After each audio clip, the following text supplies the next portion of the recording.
जय हिंद दोस्तों, डिस्क्लेमर पढ़ लीजिएगा। मैं सेबी पंजीकृत सलाहकार नहीं हूं दोस्तों। Bonus split right issue merger demerger की वीडियो देखने के लिए चैनल को सब्सक्राइब कर लीजिए सभी लोग, ठीक है ना। बहुत सारी इंपॉर्टेंट खबरें निकल के सामने आ रही हैं। बोनस स्प्लिट डिविडेंड आर्डर मिले हैं कई सारी कंपनियों को। कई सारी कंपनियों ने बिड जीती हैं, जैसे वेदांता के बारे में बात कर रहा हूँ, ठीक है ना। तो कई सारे इंपॉर्टेंट अपडेट हैं, आप लोग ध्यान से समझिए। 718 रुपया करेंट प्राइस ट्रेड कर रहा है वेदांता लिमिटेड का। वेदांता में आज 2.5% की गिरावट भी देखने के लिए मिल रही है, इसको देख लीजिएगा। शेयर को एक जो है मतलब आमंत्रण पत्र मिला है, बिड कंपनी ने कुल मिला के कह लीजिए जीता है। कंपनी कह रही है कि सूचित करना चाहते हैं कि खनन और भू विज्ञान निदेशालय उड़ीसा सरकार ने दिनांक 15/3/2015 में अपनी निविदा आमंत्रण सूचना के माध्यम से निविदा आमंत्रित करने के लिए सूचना जारी की थी।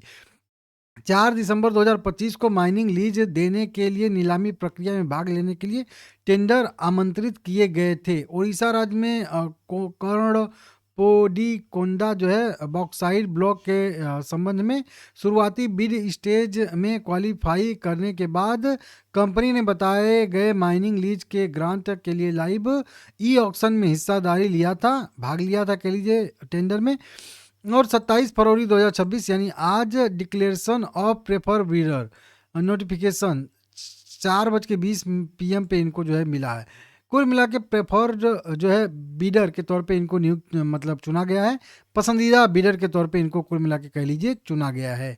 तो इनको एक जो है और ब्लॉक मिलता हुआ, बॉक्साइट का ब्लॉक मिलता हुआ नजर आ रहा है खनन के लिए। तो बढ़िया अपडेट आ रहा है। कल जो है वेदांता फोकस में रहने वाली है, इसको नोट कर लीजिएगा सोमवार को जब भी मार्केट ओपन होगा, ठीक है ना।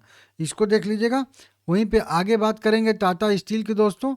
टाटा स्टील लिमिटेड का करेंट प्राइस 212 रुपया ट्रेड कर रहा है।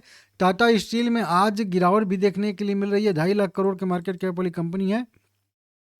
अब इसमें भी देखेंगे यहाँ पे, तो कंपनी कह रही है कि यहाँ पे इसको भी एक जो है ऑर्डर मिला है, या इन्होंने एक बिक्री किया है अपने प्लांट का। बताया जा रहा है कि टाटा स्टील ने अपने जो है जाजपुर स्थित फेरो अलाइज प्लांट को जो है Indian metal and ferro alloys limited को बेच दिया है। ये टोटल डील 610 करोड़ रुपए में हुई है, जीएसटी को छोड़ के, कैपिटल जो है वर्किंग कैपिटल को छोड़ के। तो इस तरीके से यहाँ पे है 27 फरवरी 2026 को यह डील हुई है। तो Indian metal and ferro alloys इनके जो है जाजपुर जो है फेरो अलाइज प्लांट को जो है खरीदेंगे। इस तरीके से यहाँ पे अपडेट निकल के सामने आ रहा है। तो ये भी कल फोकस में रहेगा, क्योंकि वैल्यू अनलॉकिंग हो रही है इसमें भी। तो 610 करोड़ रुपया यहाँ पे टाटा स्टील को मिलने वाला अपनी एक प्लांट बेचने से, ठीक है ना। यहाँ पे गेल इंडिया लिमिटेड में भी खबरें निकल के सामने आ रही है। गेल इंडिया की बात करेंगे तो 170 रुपया ट्रेड कर रहा है। आज थोड़ी सी इसमें गिरावट देखने के लिए मिल रही है गेल इंडिया में। गेल इंडिया की अगर बात करेंगे तो इसने भी यहाँ पे देख सकते हो, यहाँ पे एक ऑर्डर मिलता हुआ नजर आ रहा है। कंपनी प्रस्तुत नहीं, ऑर्डर नहीं, ये कैपेक्स करने वाले हैं, कुछ क्षमता विस्तार करने वाले हैं। 178 मेगावाट LST के लंप संप जो है टर्नकी अनुबंध दिए जाने के बाद 24 महीने की अवधि में जोड़ा जाएगा। वर्तमान में गेल के पास 118 मेगावाट का पवन ऊर्जा क्षमता है, जो पूरी क्षमता से संचालित हो रहा है। नई परियोजना इसे नवीनीकरण जो है नवीकरणीय ऊर्जा पोर्टफोलियो को काफ़ी हद तक बढ़ाएगी। कुल मिलाकर कह लीजिए कि 1736 करोड़ रुपया का कंपनी ने नया कैपेक्स का प्लान बनाया है, और इसके तहत कंपनी जो है लगभग 178 मेगावाट का जो है यहाँ पे वही क्षमता जोड़ने वाली है रिन्यूएबल एनर्जी के लिए, ठीक है ना। इस तरीके से एक बढ़िया खबर आ रही है। इसमें भी 1736 करोड़ कह लीजिए का यहाँ पे इन्वेस्टमेंट नया कंपनी करने वाली है क्षमता विस्तार के लिए, ठीक है ना। और ये इसका यहाँ पे भी आपको डाटा दिख जाएगा, ऑफिशियल PDF ये है, ठीक है ना। मदरसन की बात करेंगे तो संवर्धन मदरसन इंटरनेशनल लिमिटेड में भी खबरें निकल के सामने आ रही हैं। यहाँ पे भी देखेंगे तो इसने भी एक जॉइंट वेंचर किया है, और उसके तहत एक कंपनी का गठन किया है, मतलब खरीद समझौता टाइप का इन्होंने भी किया है। कंपनी कह रही है कि मेटाको इंडस्ट्रियल कंपनी के साथ जो है एक संयुक्त उद्यम समझौता किया है। इसके तहत एक जेवी का ये लोग निर्माण करेंगे, और वहाँ पे, ठीक है ना, जो कह लीजिए कि ताइवान स्टॉक एक्सचेंज में सूचीबद्ध कंपनी जो है उसके साथ संयुक्त उद्यम कर रहे हैं, और एक जो है पूर्ण स्वामित्व वाली सहायक कंपनी का यहाँ पे निगमन करने वाले हैं, मतलब नई कंपनी ये लोग बनाने वाले हैं। वो कंपनी जो रहेगी दरवाजे, खिड़की, छत और सनशेड सिस्टम, सामान कवर, इस तरीके से कई सारे कार्य जो है वहाँ पे करने वाली है। तो इस तरीके से 50-50% जो है सभी के पास स्टेक रहेगा, मतलब ज्वाइंट वेंचर रहेगा, तो बराबर बराबर हिस्सेदारी दोनों में रहने वाली है, दोनों के पास, मतलब मेटाको के पास और ये मदरसन के पास, ठीक है ना। तो कुल मिला के ज्वाइंट वेंचर एक बना रही है, सीधा सीधा भाषा में समझिए। वोडाफोन आइडिया की बात करेंगे। वोडाफोन आइडिया का प्राइस 10 रुपये 60 पैसे ट्रेड कर रहा है। साढ़े मतलब 2.5% की गिरावट भी देखने के लिए मिल रही है वोडाफोन आइडिया में। खबरें आ रही है, दूरसंचार मंत्री जो ज्योतिरादित्य सिंधिया जी हैं, हम वोडाफोन आइडिया में अपनी हिस्सेदारी 49% से अधिक नहीं बढ़ाना चाहते हैं, साफ इन्होंने कह दिया है। हालांकि ऐसा नहीं कि पहली बार इन्होंने कहा है, बहुत बार कह चुके हैं और सरकार क्लियर कर चुकी है अपने साइड से कि 49% के बाद अब सरकार इक्विटी शेयर जो है अधिग्रहण नहीं करेगी वोडाफोन आइडिया में। नहीं तो अगर अधिग्रहण करेगी तो फिर ये जो है सरकारी कंपनी बन जाएगी, जब ही 51% हिस्सेदारी होगा 50% से ऊपर।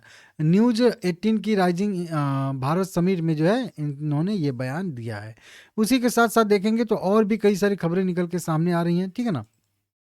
अभी अभी देखेंगे तो डीओटी की तरफ से telecom regulator authority of India limited, try की तरफ से कह लीजिए 6 लाख रुपए का जुर्माना भी लगाया गया है। कुछ यहाँ पे कम्युनिकेशन कस्टमर प्रेफरेंस में इस तरीके से कुछ हो सकता है, रूल रेगुलेशन का इन्होंने वायलेशन किया है, इसकी वजह से यहाँ पे जुर्माना लगाए जा रहे हैं, ठीक है ना। तो सरकार ने क्लियर कर दिया है कि अभी ये जो है अपनी हिस्सेदारी नहीं बढ़ाने वाला है। इसको आप लोग चाहो तो जाके पढ़ सकते हो। इन्होंने साफ कर दिया है सुप्रीम कोर्ट के फैसले के तहत हम काम कर रहे हैं। एजीआर बकाया पर जो भी है वो कैलकुलेशन हो रहा है, पुनर्गणना हो रही है, उसमें जब जल्दी ही रिपोर्ट आने की संभावना यहाँ पे है, मार्च तक हो सकता है आ जाए, मार्च के अंत तक। तो 1 महीने का टाइम और है, देख लीजिएगा आप लोग। तो इसमें भी खबरें निकल के सामने आ रही हैं। एक रिपोर्ट इसमें और ब्रोकरेज रिपोर्ट भी आ रही है, जिसमें कुछ करके एक ब्रोकर हैं जिन्होंने 10 रुपये के मुकाबले अब 11 रुपये का टारगेट दे दिया है। हालांकि 10.5 रुपये के आसपास शेयर है ही, तो 11 रुपये चाहे दीजिए चाहे कुछ भी दीजिए, वो पास में ही है। CLSA ने मौजूदा बाजार मूल्य लगभग 10 रुपये के मुकाबले 11 रुपये का लक्ष्य मूल्य यहाँ पे तय किया है और संचय रेटिंग यहाँ पे दिया है। तो इनके तरफ से इसको जो है रखना चाहिए, इस तरीके से यहाँ पे बताया जा रहा है। आप लोग चाहो तो देख सकते हो, ठीक है ना। जयप्रकाश पावर वेंचर लिमिटेड की बात करेंगे तो 15 रुपये 20 पैसे ट्रेड करा है। 5% की आज इसमें बढ़त देखने के लिए मिल रही है जयप्रकाश पावर वेंचर लिमिटेड में। जेपी पावर में वैसे तो जेपी एसोसिएट दिवालिया हो रही है, उसके अपडेट का इंतजार है, लेकिन अब जो है जेपी पावर पे भी दिवालिया जो है याचिका दायर की गई है, दिवालिया होने का खतरा यहाँ पे मंडरा रहा है, इस पे भी, इसको भी आप लोग देख लीजिएगा, ठीक है ना। अब देखिए बात करेंगे तो यहाँ पे बैंक ऑफ बड़ौदा की तरफ से, ठीक है ना, बीओबी की तरफ से कह लीजिए, एक जो है याचिका एनसीएलटी इलाहाबाद में दायर की गई है। बैंक ऑफ बड़ौदा ने जेपी एसोसिएट को दिया था कुछ लोन और उस पर कारपोरेट जो है गारंटी दिए थे जेपी पावर ने, तो वो जो पेमेंट नहीं कर पाए, तो अब जो है इनसे डिमांड किया जा रहा है। 511 करोड़ रुपए का टोटल मैटर है, एनसीएलटी में याचिका दायर होने वाली है। अभी एनसीएलटी के पास ये मैटर नहीं पहुंचा है, अगर पहुंचता है तो फिर जो है दिक्कत हो सकता है, अगर वो याचिका स्वीकार कर ली जाती है एनसीएलटी इलाहाबाद के द्वारा। तो देखते हैं क्या सेटलमेंट होगा या फिर क्या होगा, कैसे होगा, देखना होगा। तो देख लीजिएगा आप लोग, ठीक है ना। एक है कोबरा एक्सट्रेशन टेक्निका लिमिटेड है, 250 रुपये वाला शेयर ये भी है। यह कंपनी को भी 133 करोड़ रुपए का, जी हाँ 133 करोड़ रुपए का घरेलू अनुबंध मिलता हुआ नजर आ रहा है। ऊर्जा भंडारण के लिए महत्वपूर्ण आदेश यहाँ पे मिला है, डोमेस्टिक कस्टमर से इनको जो है ऑर्डर मिला है, नाम ये नहीं बताएंगे क्योंकि सेंसिटिव है, ठीक है ना, इस तरीके से। तो कुल मिला के ऑर्डर मिला है ऊर्जा भंडारण के लिए, ठीक है ना, और जीएसटी को छोड़ के 133 करोड़ का ऑर्डर मिला है। तो ये कंपनी भी फोकस में कल रहने वाली है, मतलब सोमवार को। SBI card payment services limited 774 रुपया ट्रेड कर रहा है। एसबीआई कार्ड की बात करेंगे तो एसबीआई कार्ड ने डिविडेंड के लिए अनाउंसमेंट किया है। 5 मार्च को कंपनी ने डिविडेंड के लिए बोर्ड मीटिंग तय किया है और 11 मार्च कंपनी ने रिकॉर्ड डेट और एक्स डेट भी यहाँ पे तय करके रखा है, तो इसको देख लीजिएगा। साथ में SBI insurance, SBI life insurance company में भी खबरें आ रही है। 2% की गिरावट के साथ 2037 रुपये पे एसबीआई लाइफ यहाँ पे ट्रेड करता हुआ दिख रहा है। 6 मार्च को इसने भी वहीं अपना रिकॉर्ड डेट एक्स डेट तय किया है। 2 रुपये 70 पैसे के आसपास का कंपनी हम लोगों को यहाँ पे दे रही है डिविडेंड, तो इसको आप लोग देख लीजिएगा, समझ लीजिएगा। 2 रुपये 70 पैसे का डिविडेंड मिलेगा। 6 मार्च रिकॉर्ड डेट एक्स डेट रहेगा और 5 मार्च खरीदारी करने का इसका लास्ट डेट रहने वाला है। इसको भी आप लोग नोट करके चल सकते हैं। भारत इलेक्ट्रॉनिक लिमिटेड ने भी डिविडेंड का अनाउंसमेंट किया है। BEL की बात करेंगे तो 445 रुपये करेंट प्राइस ट्रेड कर रहा है। भारत इलेक्ट्रॉनिक्स लिमिटेड में भी डिविडेंड घोषित हुआ है। 1 रुपये 95 पैसे का कंपनी ने यहाँ पे डिविडेंड अनाउंस किया है और इस डिविडेंड को पाने के लिए कंपनी ने रिकॉर्ड डेट एक्स डेट भी तय कर दिया है। रिकॉर्ड डेट एक्स डेट 5 मार्च 2026 रहने वाली है। तो 4 मार्च खरीदारी करने का लास्ट डेट रहेगा या 5 मार्च से एक ट्रेडिंग सेशन पहले खरीदारी करने का इसका लास्ट डेट रहने वाला है। इसको आप लोग देख लीजिएगा। मीरा इंडस्ट्री लिमिटेड भी एक कंपनी आ रही है। 64 रुपया करेंट प्राइस ट्रेड करता हुआ दिख रहा है। और यह भी कंपनी की बात करेंगे तो इस कंपनी ने भी 1:2 के रेशियो में कह लीजिए कि स्प्लिट कंपनी ने अनाउंस करके रखा है। हर एक शेयर के बदले में एक शेयर एक्स्ट्रा मिलेगा, टोटल 2 शेयर हो जाएगा। 6 मार्च कंपनी ने रिकॉर्ड डेट एक्स डेट तय किया है और 5 मार्च खरीदारी करने का इसका भी लास्ट डेट रहने वाला है। इसको भी नोट कर लीजिएगा। प्रभा एनर्जी लिमिटेड भी है। 174 रुपया करेंट प्राइस है।